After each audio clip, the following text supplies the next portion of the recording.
Hare Krishna, Krishna Krishna, Hare Hare, Hare Rama, Rama Rama, Hare Hare.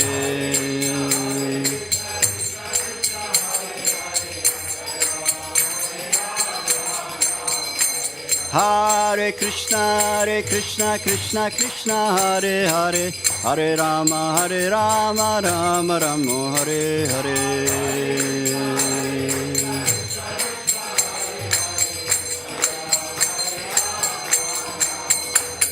Jayo Radha Madhava Kunjo Bihari, Gopi Jana Vallabha Giri Varadari.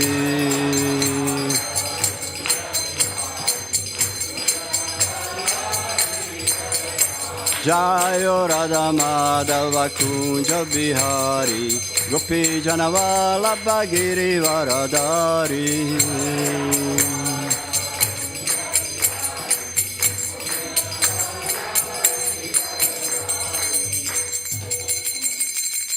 Gaur Premanande Hari Hari Bol.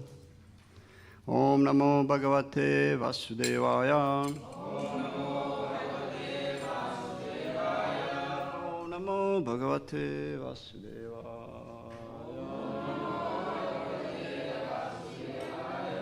Om Namo Bhagavate Vasudevaya.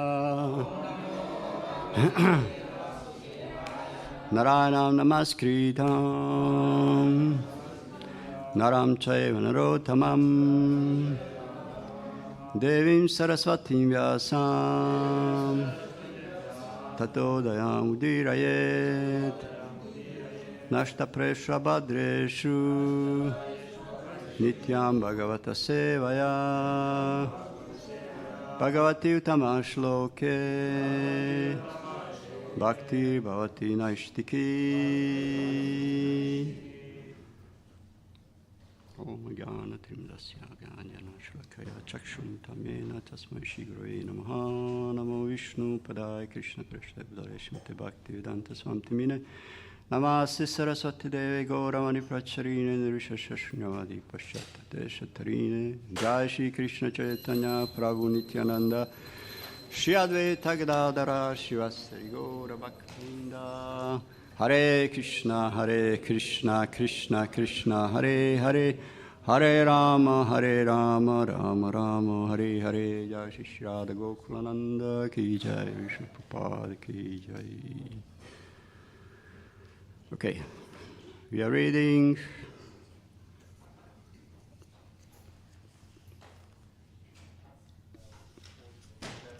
Canto 3, Chapter 11, verse 41. Oh, that's the last verse before end, almost. Calculation of time from the atom.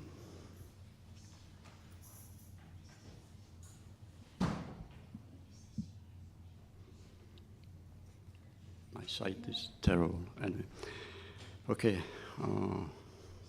verse 40 or 41.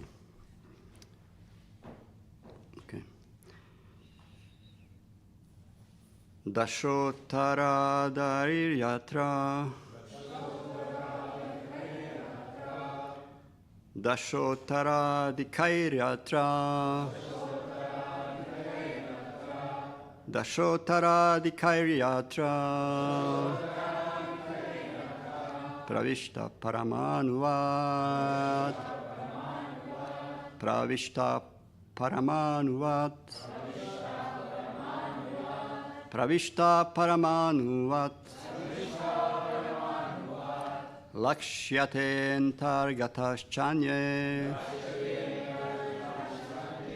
Lakshyate Antargataschanye Lakshyate Antargataschanye Kotisho hi andarashaya Kotisho hi andarashaya Kotisho hi andarashaya Dashotara dikaryatra Pravishta paramanuvat Lakshyate antargataschanye Kotisho Hyanda Rasaya Dashotara Dakairiatra Pravishta Paramanuvat Lakshaten Targataschanye Kotisho Hyanda Rasaya. Please. Rashodarikayatram Shtapramanuvam Shte Parinanutye Kotishu Taranyasham Rashodarikayatram Krishna Pramanuva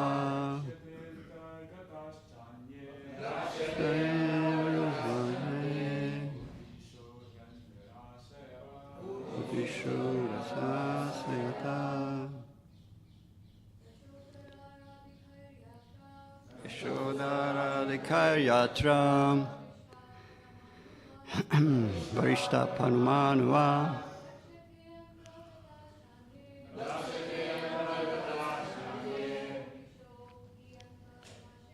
Kotisho Hyandarashayaho. Okay, word for word. Dasha Uttara Adhikarai. What's that? Okay. Dasha Uttara Adhikarai. With the 10 times greater thickness. Yatra, in which Pravishta entered. Parama Anuvat, like atoms. Lakshyate, it, the mass of the universe. The mass of the universe appears, sorry. Antagata, come together. Cha, and Anye, in the other. Kotisha, clustered. He, four. Andarashayach, huge combination of universe. Translation. The layers of elements covering the universe are each 10 times thicker than the one before, and all the universes clustered together appear like atoms in a huge combination.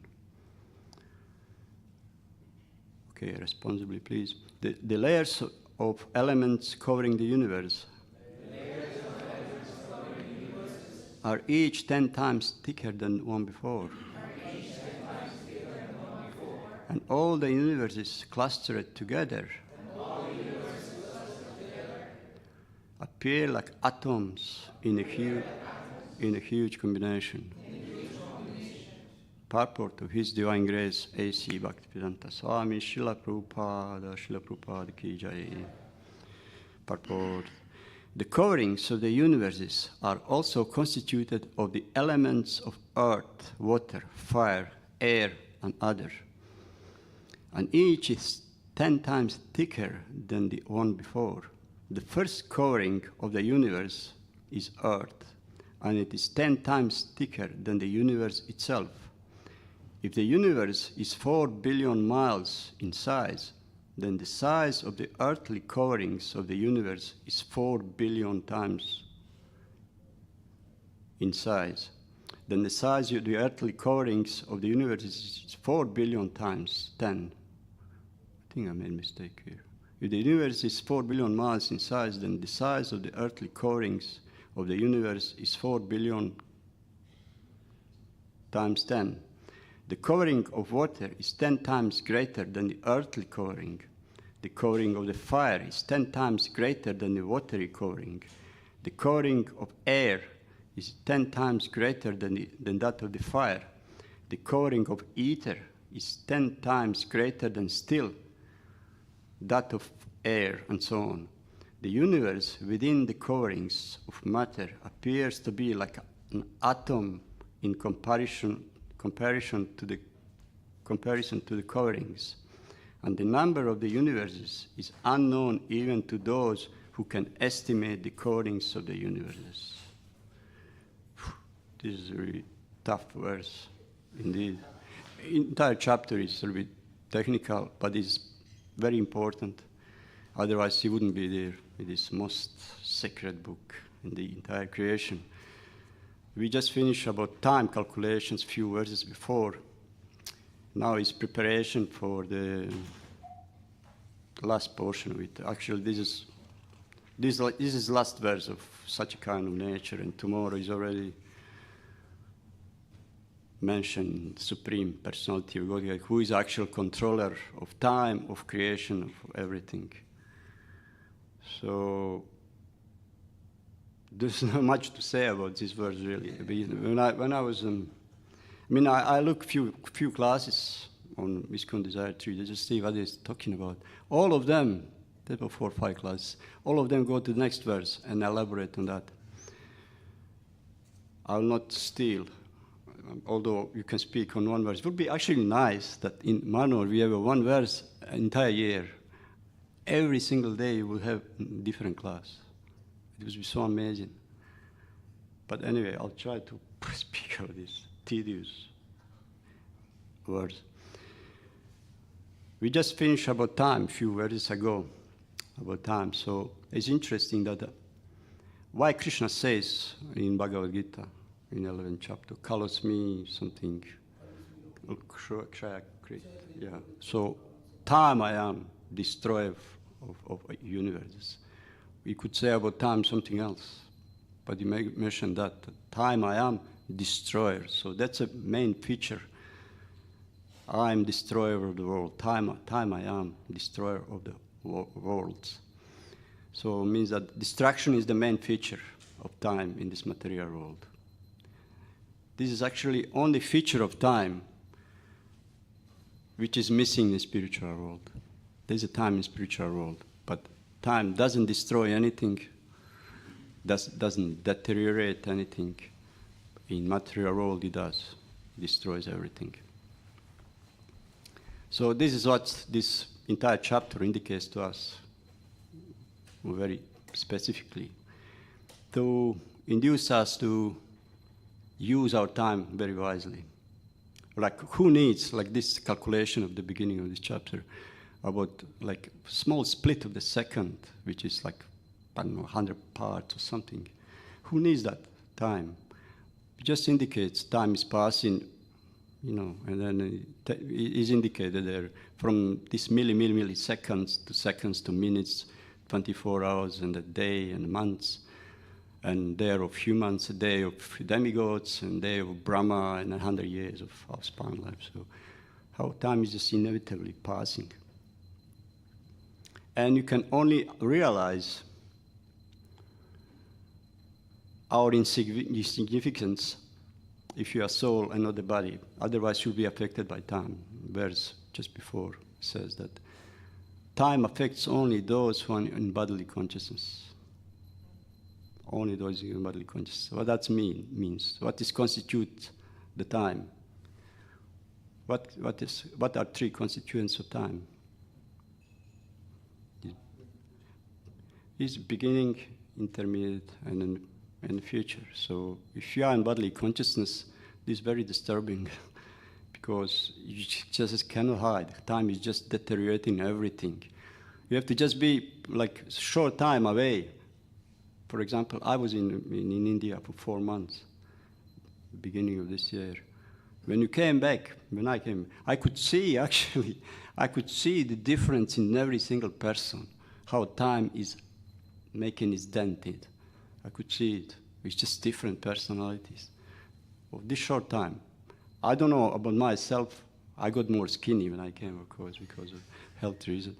But others could see us. So that's kind of very interesting how time is deteriorating everything. But I don't feel that I'm getting old. But I see others, they do. And that this kind of indicates, as in Mahabharata, Yudhishthira, Say that you think everybody gonna die, you know he's gonna die, but I'll never die. You just don't have feeling in yourself that you're getting old until you see your old pictures. Not even old, year-old picture, you can see that you're different. So time is just shaping everybody, pressing down. So anyway, if you're on bodily consciousness, the time affects you. But also we're using time as well. You know, pujaris, our sadhana is all based on time, isn't it? But that's different. You know, it's not that I'm thinking I did puja now after 4 hours, or I'm 4 hours more old than before or something. There's no bodily consciousness there. You just totally absorb in Krishna. There's a time. In spiritual world, there's Ashtakalya, Lila. There's a sequence of time when Krishna performs certain activities. So, but as I said, there's no deterioration. So we have to always step back and observe ourselves from a point of Shastra, and observe this entire world through the eyes of Shastra Chakshush. And then we will not be affected by time. It doesn't matter. What does it mean, one life? What does it mean when I get old? But it doesn't have any really meaning. If I have meaningful service, spiritual life.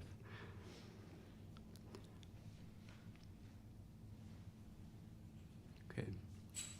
Now these elements, coverings. This is like very interesting chapter. Next chapter is even more interesting. He speaks more specifically about Visarga, or secondary creation of Brahma, how he actually creates, how he makes mistakes, and very interesting chapter. But this one just sets up the scene. It's more about Sarga aspect. How elements are created, time is involved, explained a little bit. So, coverings. One after another, he mentioned that so enormous in the size. It's incredible how this universe is huge with the coverings, and how it's actually small because it's smallest in creation.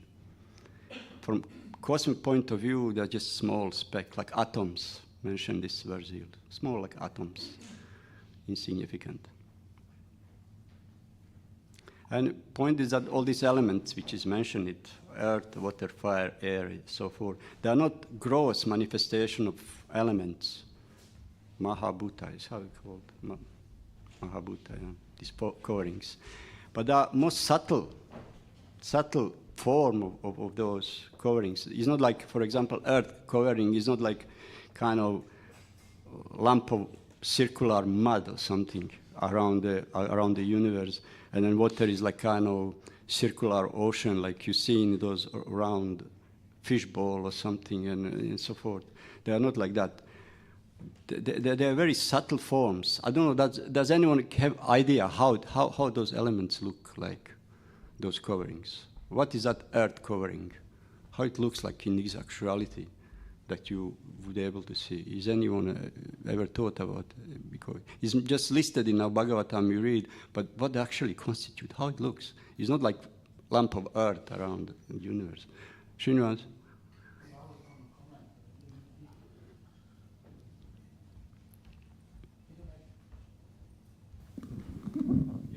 In each of the coverings, yeah, the Supreme Lord is worshipped in... Yeah, that's true. Yeah. But I'm just talking about just structure, you know, how they look, what is there happening, you know, what is earth covering, how it looks. I know all this, but how this earth, how is water, how that looks. It's not like fire you see burning, or you see water like waves, or like just in area. What is the coverings? They are subtle, the most subtle form of those gross elements: water, fire, air, ether, and so forth. Bishop.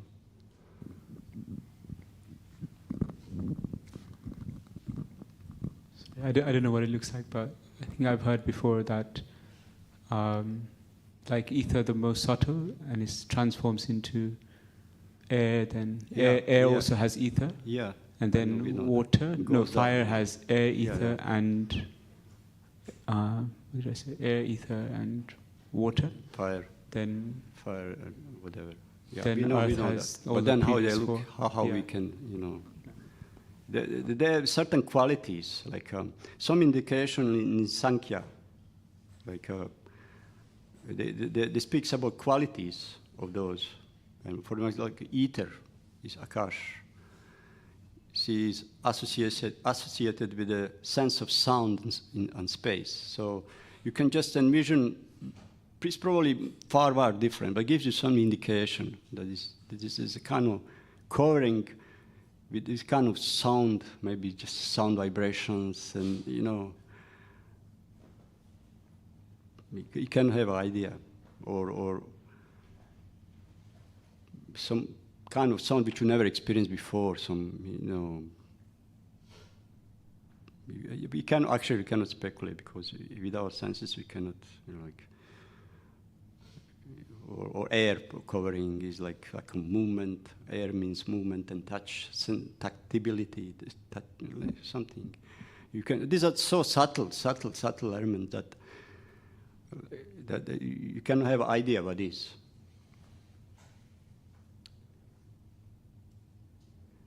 But point is that they're so subtle, we cannot exit this universe. There is no way. It's just prison. It's interesting. These two points. This universe is a prison for those who are bodily conscious, who are prisoners, a rebellious mentality, and is training ground for those who are intelligent, for devotees, who know where they're going. For them, it's training center. So it's just a matter of consciousness, what is. Now we can speak about size, just to have some idea. For example, if this entire universe of 4 billion miles is the size of the 1 centimeter marble, then as the layer coming up, next layer, or Earth is 10 centimeters, and then water is 1 meter, and then air is 100 meters, and ether is 1 kilometer, and total material energy, or Mahatattva, this is part of the coverings, is 10 kilometers, and finally, which is last covering, false ego, is 100 kilometers. So compare now, you have 1 centimeter of universe, 100 kilometers of last covering ends up. So now if you take 4 billion miles, which is only this inner core of it. So it's a Brahmananda is 50 crore yojanas, which is 4 billion miles. 1 crore is 10 million anyway. But the last covering extends up to 100 billion crores. Means 44 quadrillion, 444 trillion, and 444 billion miles. That's where last covering ends up, according to 4 billion. This is enormous, but still the smallest I mentioned, the smallest universe. And only small part of this universe is inhabited.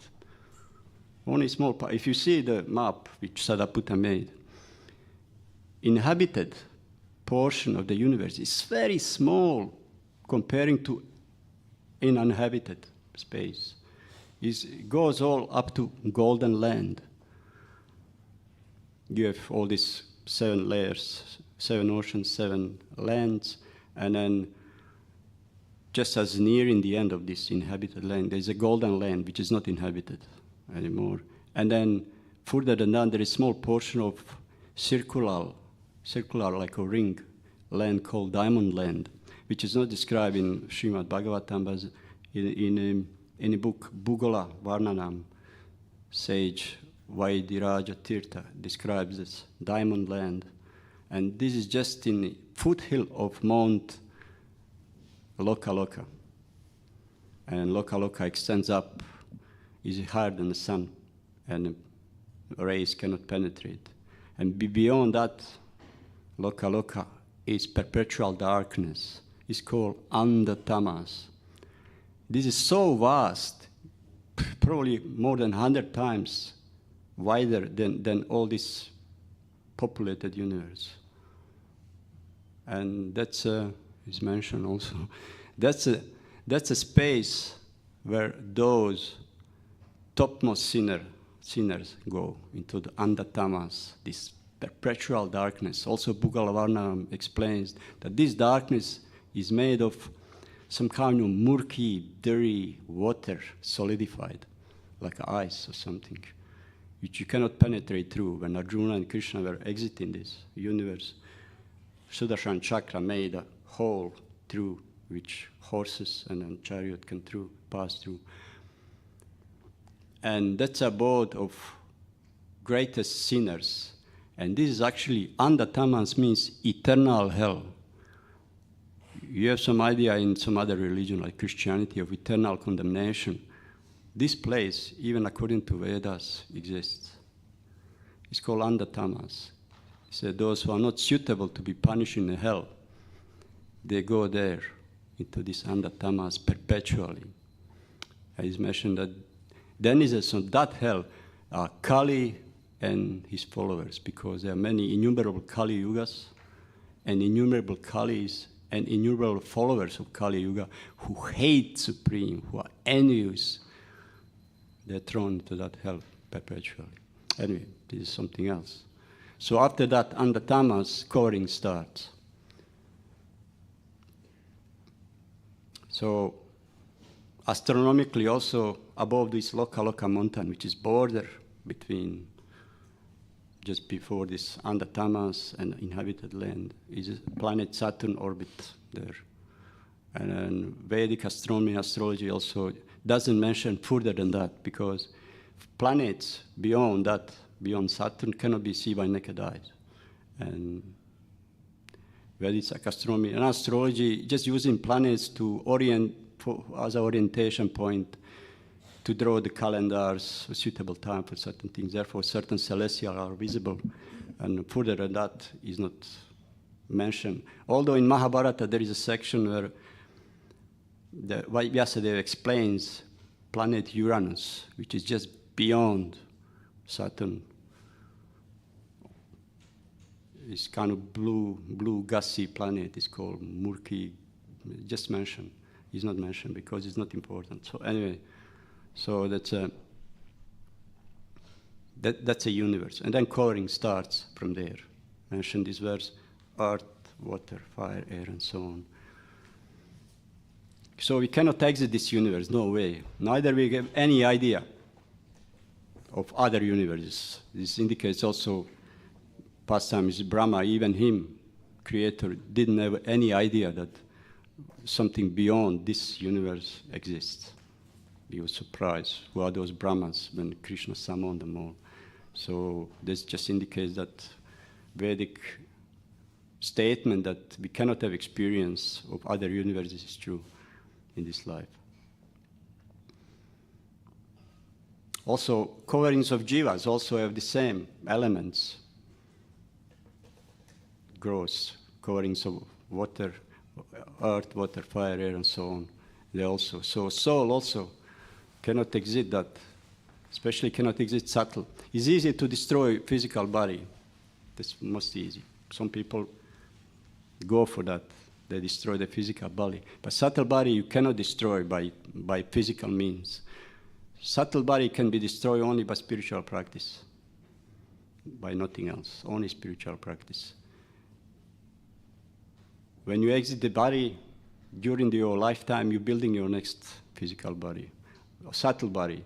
So a soul just transfer after this body is finished, soul just transfer to the subtle body. But with spiritual practice, you destroying the subtle body on subtle plane. And when soul exits out, whoa, where's my body? Huh? Where's my body? There's no body. And then you go to spiritual world, directly straight. So spiritual practice dissolves this subtle body. And then you can exit. Especially by vibrating original sound. Original sound in the universe is Krishna's flute. From that, everything manifests. And Maha Mantra is also there. So that's the original sound. By vibrating that sound, you're dissolving the subtle body. And it's mentioned also in Puranas that each coding also Srinivas gets some indication of presiding deity, but also they say each covering of universe is richer with enjoyment and opulence more than Brahmaloka, the highest planet in the material world. So those on the way of liberation enter the shell of each universe in a body composed of that element and enjoy fully the essence of pleasure to be had there. So those transcendentalists who are not yet perfect, who have some tinged desires, maybe impersonalists, or they enjoy in those coverings, and they get body suitable of the same nature as coverings as well. And this way they progress. This very slow process. But only the pure soul can exist in this universe. Very easy. Yeah. Otherwise, our subtle body will be stuck there in the coverings. And in Puranas also, Jai Shri Radha Madhava, Jai Shri Radha Gokulananda. Sorry, Radha Madhava. Puranas mention that there is a crack in the universe through which transcendentalists exit there, who are perfected themselves. And also it's mentioned that there is a gateway on the sun planet through which pure transcendentalists and pure brahmacharis can exit this material world. Brahmacharis can exit to the sun gate. It leads to kind of subtle way through the coverings. So point is like, what's the purpose of this prison house? Like when you just think how complex it's and how we are prisoners here, like what's the purpose of its creation? It's created for one purpose only. You tell me. Yeah, purification, elevation. Krishna gives the soul the chance to take this creation as a learning ground to exit. It is actually a sign of his compassion. Sign of his compassion. So this year is Ratha Yatra. This week is Ratha Yatra. So this red circle around Jagannath's eye, that's a compassion for the living entities. So he orchestrates, he is author of this material world. He made in such a way that we have a chance to exit all this layer, impenetrable, which you cannot penetrate by any other means but spiritual life. When you dissolve your subtle body, you can exit. So just out of compassion. So elaborate arrangement just for us. This is very complex, and I have nothing to else say here. If somebody has something to add to it, you can say. This is very technical. You have 10 minutes. Otherwise, yeah.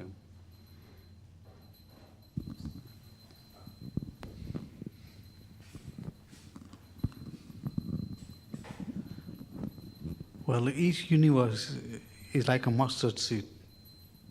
Yeah. When Vasudeva died, he was praying for the conditioned souls to take their sins. Lord Chaitanya assured him that he doesn't have to take their sins because each universe is like a mustard seed, and Lord Chaitanya can take all the sins of all living entities. So the material creation is just 1/4. It's just very significant compared to the spiritual creation. Still, we are tied up here in the mustard seed. So we can see how insignificant we are.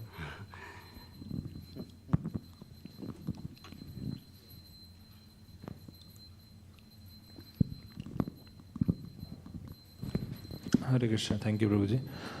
I might have missed it. Is there any reference of what's the purpose of these coverings? What's the purpose of these coverings? Purpose? Yeah. Multiple coverings, this much thick. Any specific purpose mentioned anywhere? I mean, we don't know is it exactly specifically, but it's obviously leading to that is covering, like a walls in the prison.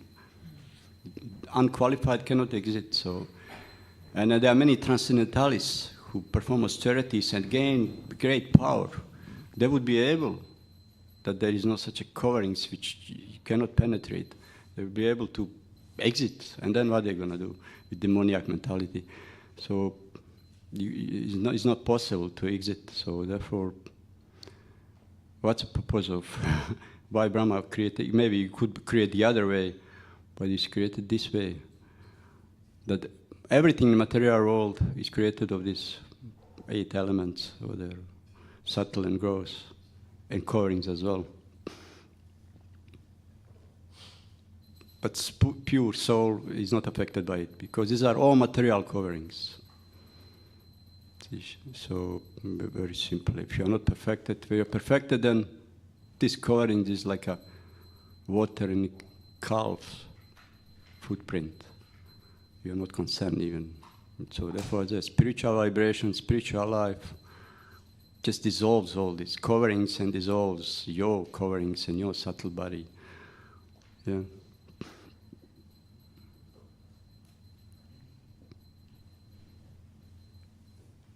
Hare Krishna Prabhu. Just a small realization, the order of these coverings, like if we see from universe to the spiritual world, the coverings are from gross to subtle. Yeah. And the way the soul is trapped in this material body, and the covering is subtle to gross.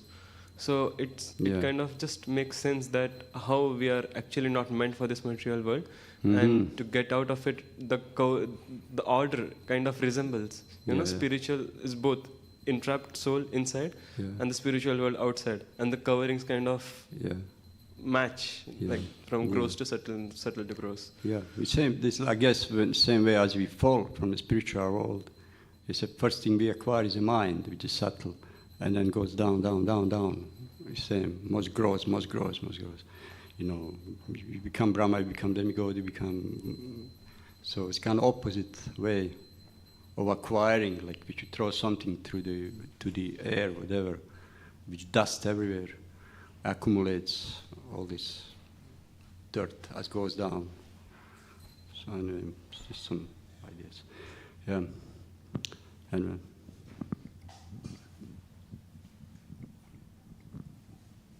Hare Krishna Prabhu.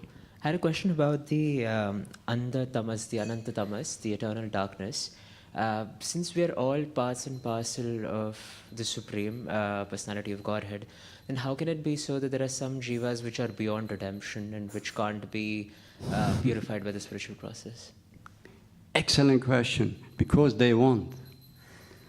Because they want. It's a mention also. I mean, in Bhugala Varnanam, it's explained, it's a very fascinating book. It explains that there are such a haters of the Supreme and of devotees, that this very suffering becomes their very nature. They cannot live without suffering. Can you imagine that? That are so used to it, blaspheming, they cannot live without. And it's mentioned that when this universe is dissolved and all entities enter back into Mahavishnu, those entities, they continue to suffer, even within the Mahavishnu. Can you imagine? And on next creation, they again inserted back. They just don't want. They get addicted. You can imagine. Get addicted to excruciating suffering. They cannot live without. So they want. And it's mentioned also, Bhagavad Gita mentioned, I perpetually throw them in the darkest region of hell.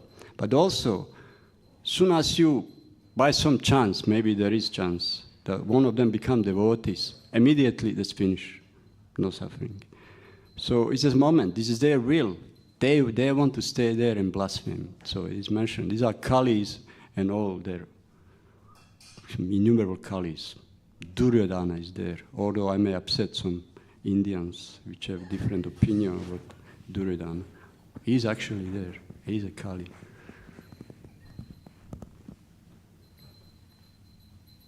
Yeah.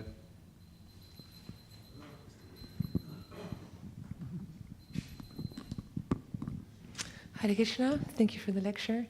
Actually, I was also having the same question, but also regarding the whole concept of it being eternal. Because you just mentioned that just one moment it can be over, and it's against the nature of the soul, Sachitananda, and it's against the nature of compassion If we look at Jagai Mad, I have a hard time to understand how it can be eternal. Can you understand eternity? Can you grasp the idea of eternity? It's mentioned that if you can have grasp of eternity, then you can grasp the identity of God or of Jiva. What is eternal is. So by in our concept, eternity means so far we are there, it just goes on and on perpetually. So it's not that I understand, but it goes on and on. So far we are there, we don't rectify. It's eternal. It can be eternal. It goes on and on and on. But by some mercy, it can be. I cannot have my head around. But it goes on and on. Anyway. Do you have any idea? You have any idea about? I mean.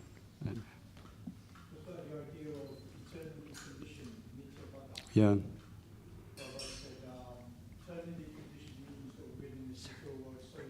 Yeah, that's practical. Yeah.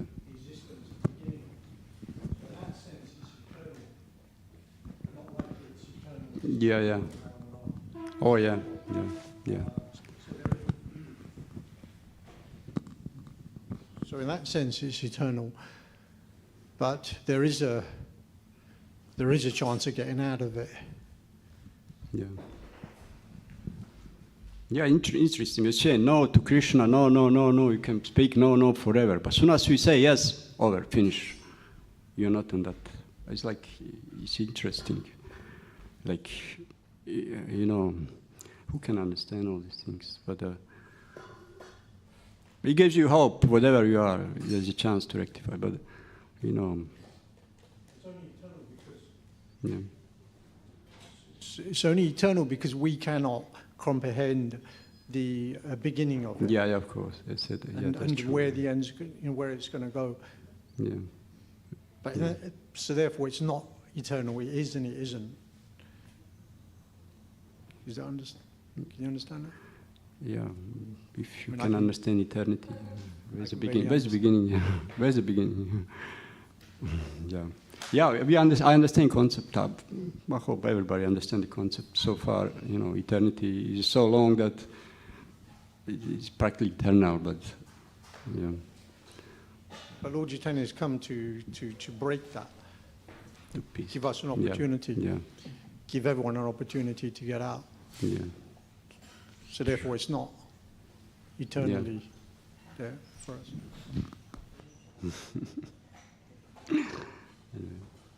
Okay, stop here, finish, go take breakfast if you want to live eternally. Srimad Bhagavatam ki jai, jai Shri Prabhupada.